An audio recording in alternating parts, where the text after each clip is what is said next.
When is the last time you had dinner with the Queen? As a startup founder, business owner, entrepreneur, or simply someone who's really busy, you probably ask yourself this question a lot. How can I do more with the time that I have? I'm sure you've went on a journey to try to discover different secrets to improving your productivity. Sometimes you might have heard of time management, yet you get confused when people tell you, well, there is no such thing as time management. So you then went and start looking at work-life balance. But I work all the time. How can I create that myth? Or maybe it's a reality for someone. What is work-life balance? To then get people to tell you there is no such thing as work-life balance. Oh, confused. Yes, we are. But there is one thing that, regardless of the methodology that you've used in the past or that you went to find in the past, there's one thing where the messaging stays the same. Make sure that you focus on working on your business and not just in your business. And if you can nail that, well, this is the secret to the growth of your company, your startup, or any initiative that you are going through. Having dinner with the Queen could just be the secret that you are looking for. Welcome to the Mary Poppins of startups. I'm Naily Makangu from Athena Leaders, an organization that is passionate about helping you dream, build, play, whilst leaving behind the legacy of a happy and productive workplace playground.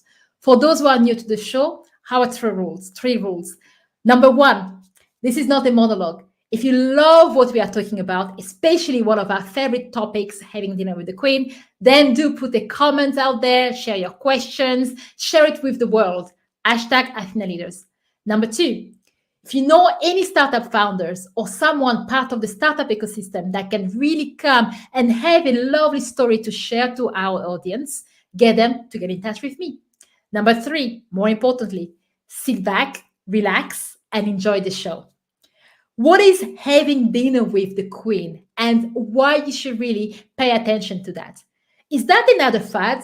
Maybe, but I'm hoping that it's here to stay, as this is some of the techniques that I'm using regularly whenever I have startup advisory sessions or I'm working and managing a team of busy people that are struggling to make the most of their time. How do I get them to really center behind this idea of working on your business and not just in your business? The difference between working on your business is to focus on the strategical level thinking, the high level thinking that you need to do the work that might not be exciting, that might not be fun and sexy, but the thinking time that you need to grow your business forward, versus working in your business. Those are just the day-to-day work that you need to do, whether it's writing an email, writing a report, contacting investors, and so much more. Are they important? Of course they are.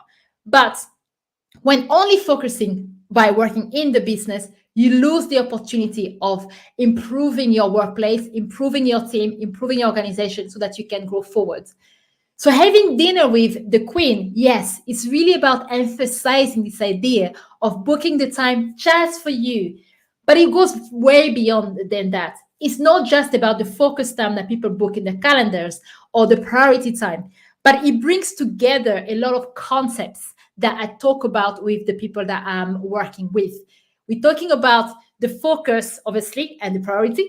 But we go beyond that by looking at accountability. How much do you really protect this time to do the work that you wanted to do? We talk about the self-discipline so that you know exactly what you agree you're going to be doing and challenging yourself and making sure that you are working on your business rather than in your business. And more importantly, I use that term to talk about the strategic level, the strategic thinking that you need to adopt, whether it's something that comes naturally to you or not. The strategic high-level planning that might not be fun for certain people because it's not their key strength, but those are the key things that are really, really, really important if you want to grow your company, if you want to grow your startups, or even improve how your team is working together if you are a manager. Just as an example, before I go too deep on this, Just an example of what it actually means to work on your business and not just in your business, because sometimes the two get confused. Yes, I personally also use the having dinner with the queen to make myself accountable. As you've heard me say before, it's not just what I preach. I make sure that I eat my own food. So over the weekend, I've been really thinking about my podcast or my live show that you are either watching or listening live on replay. And I've been going through this exciting journey, and it's been nearly a year since I've been running it, showing up every week just to give you a lot of goodies to improve in yourself, your own personality, your leadership, and also your startups. How do I move it forward? How do I go to the next stage? When I work in my business, I do sometimes say, yes, focus time or priority time. When I do it on Wednesday, and then I might do things like contacting speakers, or I might do things like editing videos. That's back in the days when I ain't even bothered with that. Now I go live, yay, let's work for me. But I might do things like writing blogs or updating blogs, whatever it is that I still do or I used to do back in the days. But as you can see, are they important tasks? Of course they are. It's important for the growth of my podcast to spend the time in improving the quality of what I do, and to also have the commitment and the time to do that. Having a focus time and a priority time, make sure that I know that this is the spot dedicated in my calendar where I work in my podcast business to help it to grow. But the most important thing for me when I have dinner with the queen to really speak to the queen about my podcast is when I sit down and start looking at the strategical view. I go very high level. I allow myself to fall in love with what I do and to fall in love with my vision. What is the vision of the podcast? What is it I want it to be in the next 5 years? And how do I get there? What is it that I want it to be in year 2? We're going to celebrate year 1 very, very soon. But what does it mean going forward than just 1 year of running my podcast? When I sit down and I design a mind map, and I start looking at very different areas, from the processes of producing the podcast all the way to how do you grow through partnerships, sponsorships, guests? What type of guests do you want to bring? What type of events you want to build? All of those kind of things.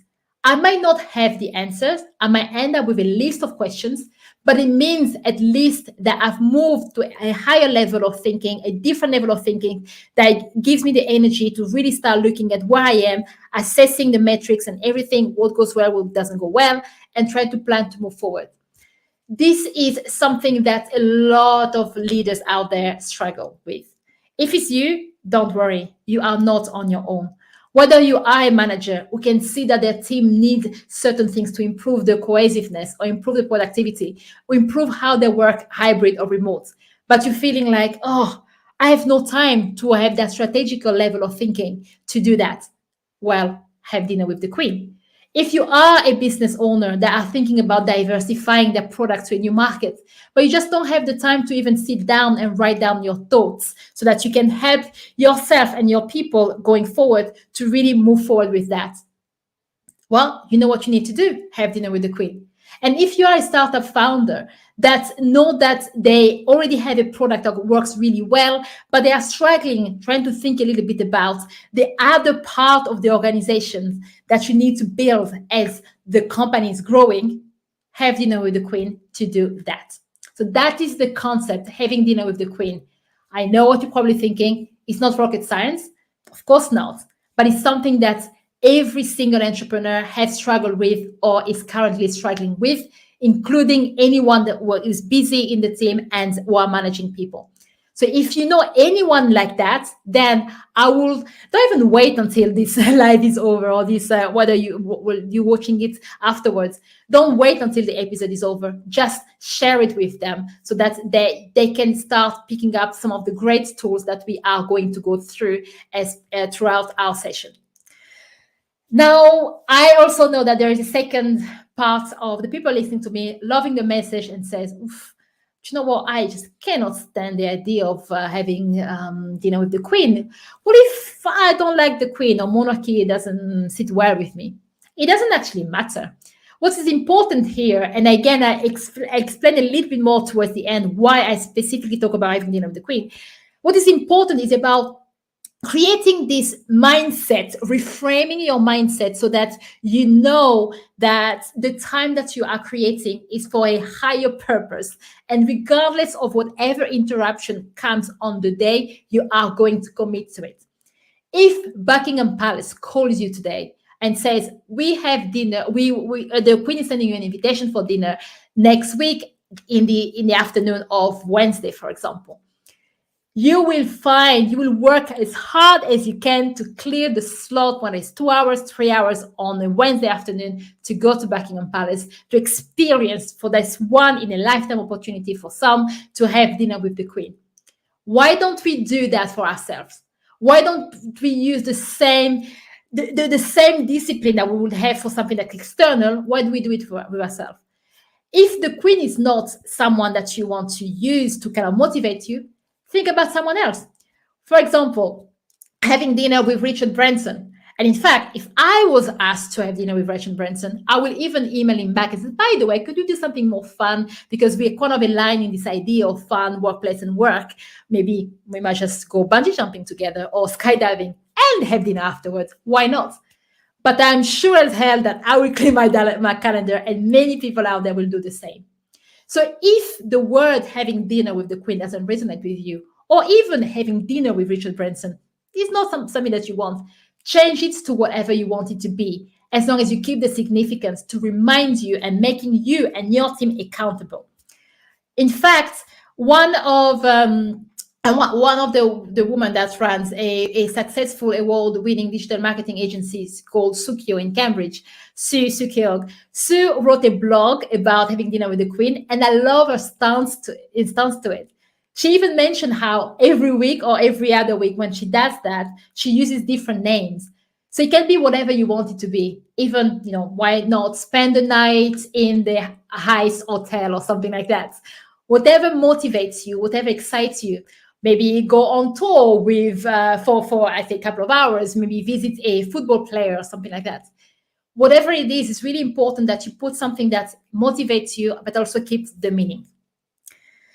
Now, let's start looking at the practical aspects of what do we do with your time, right? So when should you have dinner with the Queen, as a startups?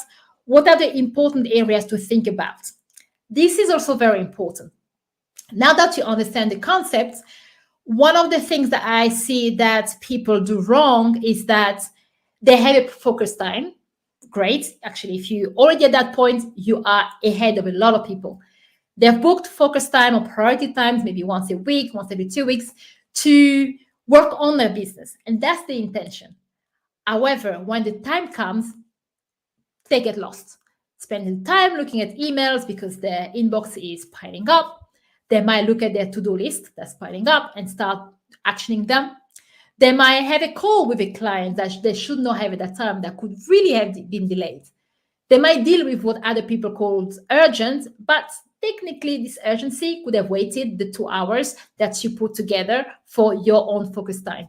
Which again, if you're going to have dinner with the Queen and someone comes in and say that they want to talk to you about something that's not urgent, what would be your answer? You probably tell them that I will be at Buckingham Palace. I know this is very important. Can we talk about it before or after? So why don't we do the same with us? So it's really important to understand that if you put the focus time, that you really need to challenge yourself. And one thing that I get my startups that I work with, or whenever I work with an entrepreneur, and I'm helping them to see differently when it comes to the vision of what they are building, is to ask themselves whether they are working on their business or in their business. Or differently, is what I'm doing now is a way of me to kind of grow and grow my startup or improve my team? Am I working on the strategies or am I working on the details? If the answer is the details, or other words for details, implementation of the strategy, then you have wasted your dinner with the Queen, or you have wasted your focus time. So what can you do? Well, so if you have the time already set up, a few things that will help you. We want to focus on the big pictures, as I've said. It's about the strategy and the planning at a very high level. Mind mapping, as I've shown, or when I explained, I gave you the example on the podcast. When I work on, having dinner with the Queen to plan my podcast or plan my podcast strategy, is that I use a lot of mind mapping. so that I can see the big pieces of the puzzle and how they are going to evolve. If I want to have a project plan for people who love this kind of thing, it's fine. But remember, the importance here is on the strategy, high level planning and stuff like that. The moment you go too much into details, then you are executing on the strategy. That is something for a normal standard focus time, but not for dinner with the queen. The other thing is about introspection, which I talk a lot about. Assess your own organization, or yourself as well, but your organization.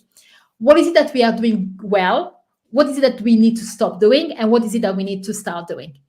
You can assess the pulse of the organization as well by looking at different areas, from the customers, from business development, sales, to the products, as well as the team. Especially if you're a manager, I highly recommend that you do this exercise to understand whether you are planning at the right level with your team, whether you have the right tool for communication, the leadership is strong in your company, and so many other things. For anyone who wants to do this exercise and needs some help, do get in touch with me, and I'm happy to send you a few questions or even some documents that I have that I use with my startups when I work with them. The most important thing here is that it's also a very good opportunity to find out the organizational debt, the thing that you know that needs to be done in your company, but you are delaying because of other urgencies. So by taking the time as part of your priority or dinner with the queen session to assess your organization without the noise of everything that's happening, you can have a clear and better sense of where you are from different areas of your companies, and also create the strategy to get you one step above as you are growing your company and your startup. So very, very important that if you've made the time to do this, you're actually using it the right way. Otherwise, it's a bit lost. I'm sure you're listening to this and thinking, yes, I know that. I know I have to do that. Again, I put my hands up. The number of times where I tell myself I'm going to have dinner with the queen, and then I find myself doing something else. So then one thing that I also want to touch on when I'm talking about this concept is understanding or even acknowledging the fact that it's hard. Yes, it's hard to have that self-discipline in terms of what you need to do. I know you know the benefits, so do I. But there are times when, especially after a long week or there's a lot of things happening in the company, being able to switch off completely and really focus on that gap, those pieces of work that's really relevant to you, but nobody's shouting for that. Nobody is pushing you to do that. It can be a bit difficult. Remember what Stephen Covey said. What's in your quadrants too, which is really, really important, but it's not urgent. Those are things that do not get done, yet those are the things that really benefit our business. So working on your business is also one of those things that can be hard, especially if your personality types, the way your personality types also influence your level of planning and the strategy planning. Yet we know it's something that needs to be done. Just as a bit of fun, let's look a bit how our personality affects us. And you're probably wondering, but why? Why should I know that? When I run my coaching sessions or working with teams or even startups, trying to help them understand where the relaxants come from, or that feeling of, I don't really want to be here. I want to do something else. This is really hard. I don't really enjoy it. Knowing your triggers and your personality can help you counteract the thought process so that you can reframe your mind, elevate your mindset, and help you to get it done, right? So if we were to answer the question, how to reframe and elevate your mindset to be more accountable, first, get to know yourself and your personality type. And what does it mean? Well, we know that, especially if I'm going to try to use the DISC model very quickly, this is not an introduction on DISC. If you wanted to, there are many other videos where I talk about that. Let me know and I'll send it to you. If you are someone with a red or a dominant personality, especially those people who really love being busy and really love to action things, they love feeling this sense of moving forward. The problem that they have, and the problem that I have, because I fall into that category, is that sometimes I feel like I spend 2 or 3 hours on strategy, on the thinking time, on working on my business, but I haven't made the progress that I wanted to make. And the more you do that, you feel demotivated. What you need to remind yourself when you feel like that is that, well, progress is slow, and sometimes you don't see the miles you travel if you keep on looking at it and checking every half hour, every 2 hours. Look back 3 months or 4 months or 5 months from now. If you've been consistent with this idea of having dinner with the Queen, you will see the progress that you've made. If for those who use a mind map, as I do, one thing I love when I review my mind map after 6 months is to see the checkbox next to things that were just ideas and vision when I was doing my dinner with the Queen a while back, but now they are reality. And in fact, this is how the live show was born. It was on my map for many months until I find the right team and the right people to move that forward, and now it's here. If your personality types is more of a yellow and influence, and those are the people who are very creative, they come up with a lot of ideas and they love to work as a group and as a team. The challenge I see a lot for leaders that way is that they struggle to work on their own for a long period of time, like a high level of focus. And secondly, it's really difficult for them to focus on one thing. They have this tendency of always jumping on other things. The way you can help yourself is that you then really think about how some sessions you might want to bring someone to talk to, but you don't want to do that very often, especially if you have a busy team, because it's your vision that you need to get out of your head and on paper. If you have to work with someone, and especially someone with your personality types, and then you can swap around, then that will help you a lot. The other one of the reasons why this exercise is vital for you, regardless of how you feel about that, is that it will make you more aware of how much work that you are doing. If you are a solopreneur, whether it's a company just on your own and you work with partners, and you have these personality types, I kid you not, spend the time to write down every single initiative that you want to do to grow your business. From marketing to product development to operation and everything. You'll realize how you might have the tendency of having too much on, and then you burn up very quickly, but you don't understand why it's happening. So by writing it down, you can create a strategy to know what is that you're working on now and what other great ideas that are there on paper, because idea generation is your skill, is your strength. You want to have the ideas there, but you might say, not right now. I'm just focusing on this for the moment. Then you have the people who have the green or steadiness personality types. Some of them, again, here, I know when I talk about personality types, people think that everybody's exactly the same. It's just a generalization where we have different traits and others are different.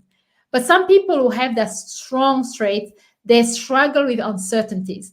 Even just changing jobs can be very scary for them.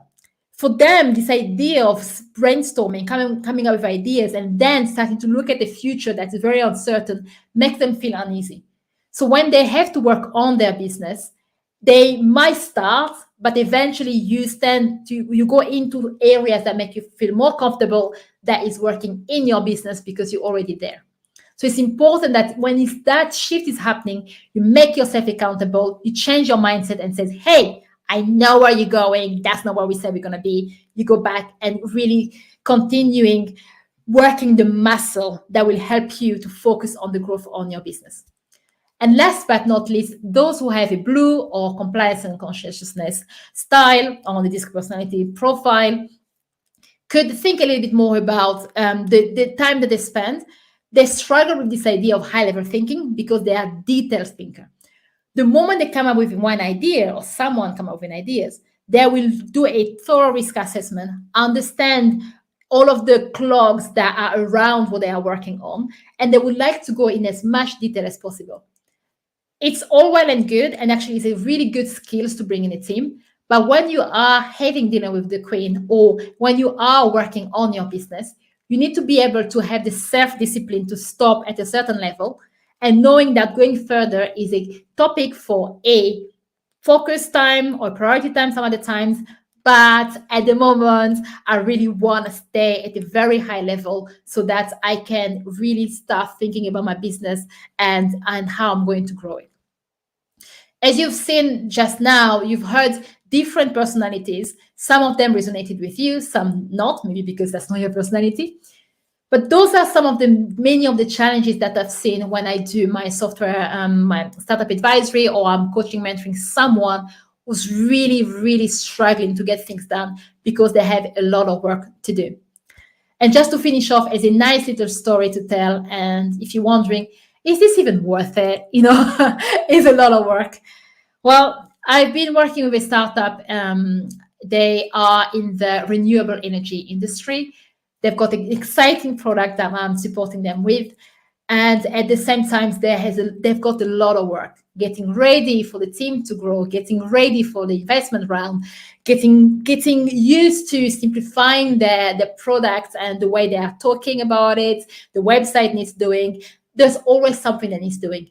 And unfortunately, he came to me and says, help, how do I manage my time better? So I've been slowly getting him to understand this methodology, helping them to plan in advance, and I will just support some of the things and challenge him by questioning whether this is working on the business, which is having dinner with the Queen, or whether this is just focusing on priority. By doing that, we've managed to get him to a point where he knew he was going on holiday for 2 weeks. We agree on what is the absolute crucial thing that he needs to do to grow his business, so that even when he goes on holiday, other people in the team can execute on his, they can implement his strategy, and he can go for 2 weeks on holiday and switch off, enjoy time in Philippines with his family without having that sense of, nothing is moving forward. So yes, it does take a lot of courage and discipline and accountability, but it works. If it's you, or if you know anyone else who is in that position, I will say that again, do share this episode with them. I've shared so much on this that people can take from today and start applying and see how their lives has changed. If they needed more, especially on the personality types aspects, or wanted to discuss those and see more how they are affecting their own behavior or their own change, then get in touch with me. I would love to have a conversation with you and see how I can help you where you are today. Just to finish off, we're going to look at the last area. Again, not rocket science, as nothing is, especially when we talk about leadership and soft skills and even just reframing your mind. Those are things that we know we need to do. How often do we do them?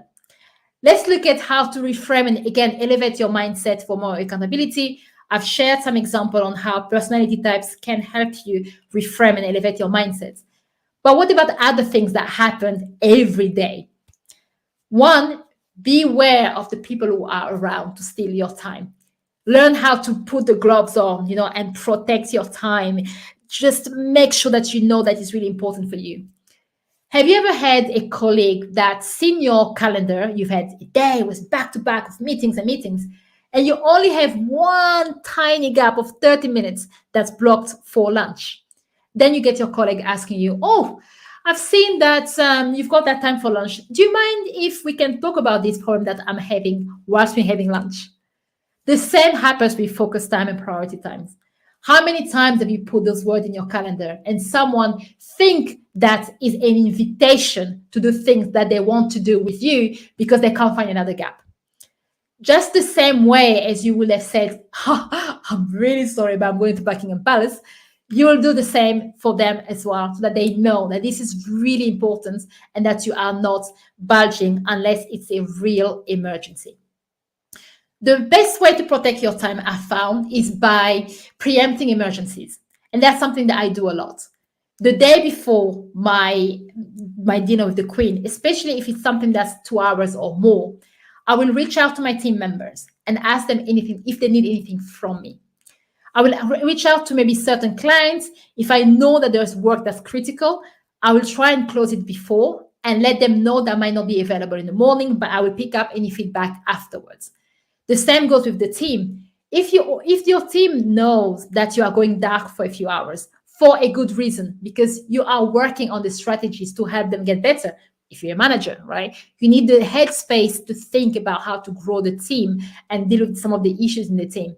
If the people know they are doing it for the right reason, they will support you. In fact, I encourage you to even talk about this principle openly, maybe at the end of a team meeting, so that you can start challenging each other and also supporting each other, so that you know that it's part of the fabric and the culture of your company to respect other people's priority, focus time, and you also have the bullet points on how you can do that. For those who want more about work-life balance, well, try to use some of that into your work and you will see how you are going to be more productive, and that will help towards your work-life balance as well. More important to really push back whenever someone wants your time and it's been devoted to having dinner with the Queen. If you cannot push back this time around, let them know that next time you might have to push back. But this is something that we have to do as a team. For those of you who have loved what I've shared so far and you're thinking, is it just me and the Queen that needs to have dinner? What if I want to have dinner with my team and the Queen? Why not? You might be lucky where Buckingham Palace will send you an invitation and says, hey, bring whoever you want. They have the silverware for it, so you don't have to worry about it. And I'm sure that they can increase the budget to include your team as well in this experience. This is perfectly fine, as long as you understand that there is time where it's just me, myself, and I, and the Queen, and there's time where there's me, my team, and the Queen. The process is the same. The times where I've used this having dinner with the Queen with the team is when I'm looking at how can we improve our productivity. If I see that there's a lot of things that do not go well and I want the team to come together, I will tell them that and then bring them on the journey to do that. As an example, when I was leading a large project and program back in the days when I was working for Siemens Industry Software, I was landed with a huge team of engineers and testers and product managers and so much more. I had engineers in the UK, in Cambridge, in Pune in India, and then in California in the US. So in Cyprus in the US. So how do we work well together? At the beginning, and one of the reasons why I even started leading the projects was because there were so many communication issues and problems. We all knew what areas we were working on as part of the projects, what features we were building, but there was no Slack and there was no all of those tools and things were not working really well. I started by having dinner with myself and thought about how can I improve how the team is working together so that we can deliver and make fewer mistakes or spend less time on negative conflicts. Then when I had the strategy, I put it together, got feedback from the team, talk about what we struggled with. We then organized a having dinner with the Queen, but with the team. So I brought all of us together, and that was the space for us to work, look at every single issues, especially the issues that were flagged as more than 8 out of 10. Those are things that really frustrate me. Then I will ask people per site to look at this issue and to work together as all of the sites together so that we can improve how we work together. After doing it a few times, my team, the first time it was like, well, we're going to spend time to talk about how we work. But after doing that for a while, we started seeing the benefits of working together. The conflicts we had were positive conflicts to move forward with the project rather than struggling and pulling our hair out because certain things were not going really well. Is it worth it? Yes, it is. And it can only happen if you, as a leader, do make the time to have dinner with the Queen, create the focus or priority time for yourself, in addition to the accountability, the discipline, and you work and you focus on working on your business rather than in your business. Do you need any help with anything that I've shared today? Are you struggling to see the woods from the trees? Do you want someone that can help you detangle what you're looking at so that this concept can land and create bear the fruit that you need for your company? You know where I am. Get in touch with me today. No point delaying, right? And maybe, who knows, next time you have dinner with the Queen, in a few months' time, you will reap the rewards of the hard work that you put in. In the meantime, let's design a happy and productive workplace playground together.